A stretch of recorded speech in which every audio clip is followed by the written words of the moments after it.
Welcome to news with Telugu. వైసీపీలోని కొందరు సభ్యులపై స్పీకర్ అయ్యన్న కీలక వ్యాఖ్యలు చేశారు. కొంతమంది సభ్యులు ఎవరికీ కనిపించకుండా అసెంబ్లీకి వచ్చి హాజరు పట్టికలో సంతకాలు చేసి వెళ్లిపోతున్నారంటూ సభలో చెప్పుకొచ్చారు. దీనికి కొనసాగింపుగా మరికొన్ని వ్యాఖ్యలు చేశారు. సంతకాలు చేసి సభకు రాని వారి పేర్లను వెల్లడించారు.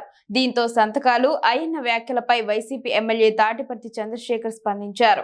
ఈ వ్యవహారం పైన క్లారిటీ ఇచ్చారు. ఎవరికీ కనిపించకుండా కొంతమంది సభ్యులు అసెంబ్లీకి వచ్చి హాజరు పట్టికలో సంతకాలు చేసి వెళ్లిపోతున్నారని తెలిపారు. వీరిలో ముఖ్యంగా వై బాలనాగిరెడ్డి, తాడిపత్రి చంద్రశేఖర్, వేగం మత్స్యలింగం, బి విరూపాక్షి, విశ్వేశ్వరరాజు, అమర్నాథ్ రెడ్డి, దాసరి సుధా ఉన్నారని, వేర్వేరు తేదీల్లో హాజరు పట్టికలో వారు సంతకాలు చేసినట్లు తన దృష్టికి వచ్చిందని స్పీకర్ చెప్పుకోవచ్చారు. జనసేన సభ్యుడు కొనతాల రామకృష్ణ స్పందిస్తూ ప్రజల సొమ్ము జీతంగా తీసుకుంటూ సభకు రాకుండా సంతకాలు పెట్టడంపై ఎథిక్స్ కమిటీకి నివేదించాలని కోరారు. ఈ విషయంపైన వైసీపీ ఎమ్మెల్యే తాటిపత్రి చంద్రశేఖర్ స్పందించారు.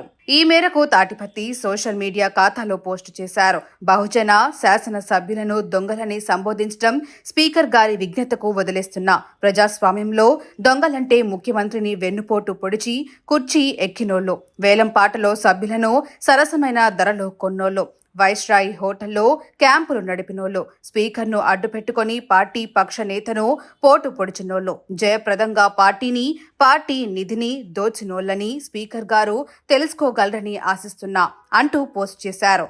దీనికి కొనసాగింపుగా మేమేమీ గోడలు దూకి అర్ధరాత్రులు అపరాత్రుల్లో సంతకాలు పెట్టలేదు. మా నియోజకవర్గ సమస్యలను ప్రశ్నల రూపంగా సభ ముందుకు తీసుకొచ్చే క్రమంలో అసెంబ్లీ సిబ్బంది సూచన మేరకే సంతకాలు పెట్టాం, కానీ దొంగలుగా కాదు అని తాటిపత్రి ఎక్స్ ఖాతాలో పోస్టు చేశారు.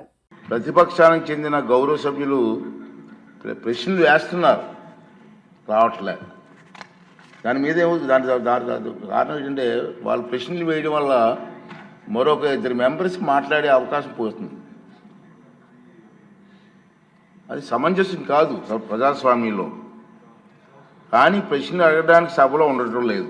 మీరు చూస్తూనే ఉన్నారు, ప్రశ్నలు వస్తున్నాయి, వాళ్ళు సభలోకి రావట్లేదు. సభకు ఎన్నికైన గౌరవ సభ్యులు సగర్వంగా సభకు రావాలి.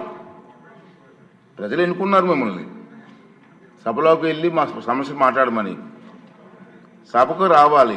ఎవరికీ కనిపించకుండా వచ్చి సభ్యులు హాజరు పట్టికలో సంతకాలు చేసి వెళ్ళిపోతున్నారని దొంగలలాగా వచ్చి